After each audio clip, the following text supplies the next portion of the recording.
తెలంగాణ సీఎంతో టాలీవుడ్ ప్రముఖుల భేటీ. ఇండస్ట్రీ ఎదుట ప్రభుత్వం కీలక ప్రతిపాదనలు.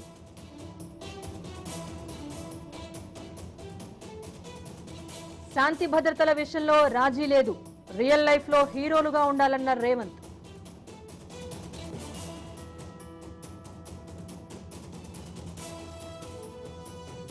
శ్రీతేజ్ ఘటనపై ప్రభుత్వం రాజకీయం చేస్తోంది.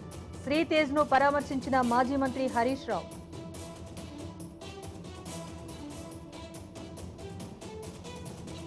నాంపల్లి కోర్టులో ఎర్రోళ్ల శ్రీనివాస్ కు ఊరట.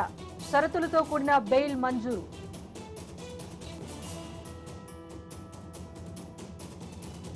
ఎఫ్డీసీ చైర్మన్ కీలక వ్యాఖ్యలు.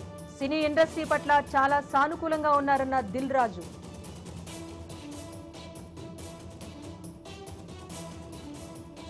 గ్రూప్ 1 అభ్యర్థులకు టీఎస్ హైకోర్టులో చుక్కెదురు.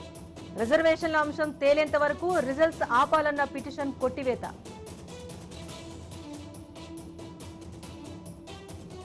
విశాఖ హనీ ట్రాప్ కేసులో కదులుతున్న డొంక. రాష్ట్ర వ్యాప్తంగా హనీ ట్రాప్ బాధితులు.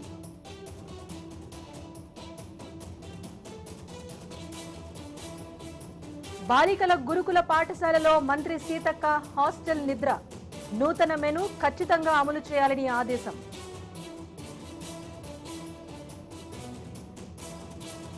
బాపట్ల జిల్లాలో తుపాను ప్రమాద హెచ్చరిక. మత్స్యకారులు వేటకు వెళ్లొద్దని అధికారుల ఆదేశాలు.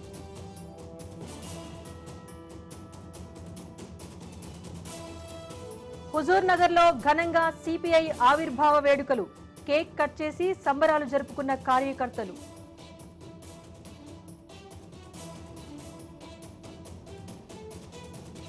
బాసర జ్ఞాన సరస్వతి ఆలయంలో భక్తుల రద్దీ. సఫల ఏకాదశి కావడంతో బారులు తీరిన భక్తులు.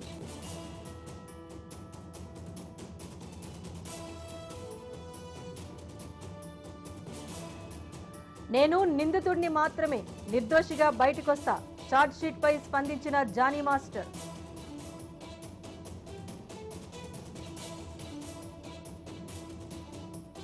సైఫాబాద్ లోని లూథరన్ చర్చ్ లో పాస్టర్ల ఫైట్. కానుకల విషయంలో దూషించుకున్న పాస్టర్లు.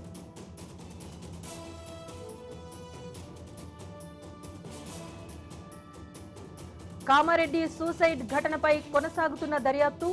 ప్రేమ వ్యవహారంతోనే బలవన్మరణమని అనుమానం.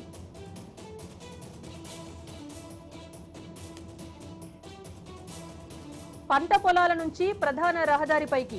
ఆసిఫాబాద్ జిల్లాలో పెద్ద పులి కలకలం.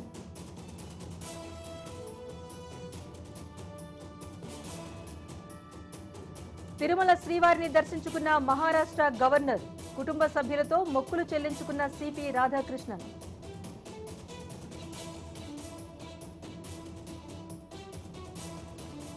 పశ్చిమ మధ్య బంగాళాఖాతంలో అల్పపీడనం. తెలుగు రాష్ట్రాల్లో పలు చోట్ల వర్షాలు.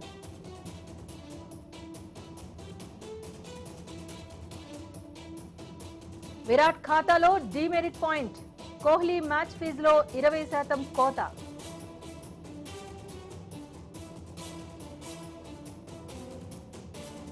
భద్రాద్రి జిల్లాలో మంత్రి పొంగులేటి పర్యటన.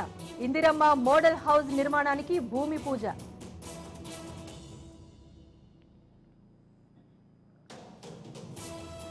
రాజస్థాన్లో విషాద ఘటన.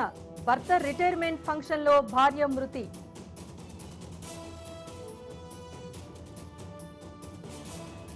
జనవరి 8న ఏపీకి ప్రధాని మోదీ. పలు అభివృద్ధి కార్యక్రమాల శంకుస్థాపనకు హాజరు.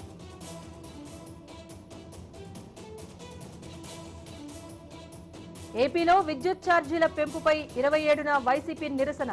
విజయవంతం చేయాలని సజ్జల పిలుపు. ఐసీసీ బౌలింగ్ ర్యాంకింగ్స్ విడుదల.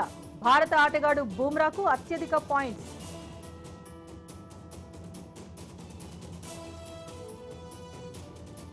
మళ్లీ పెరిగిన బంగారం ధర. 24 క్యారెట్స్ 78,000కు పైగా చేరిక.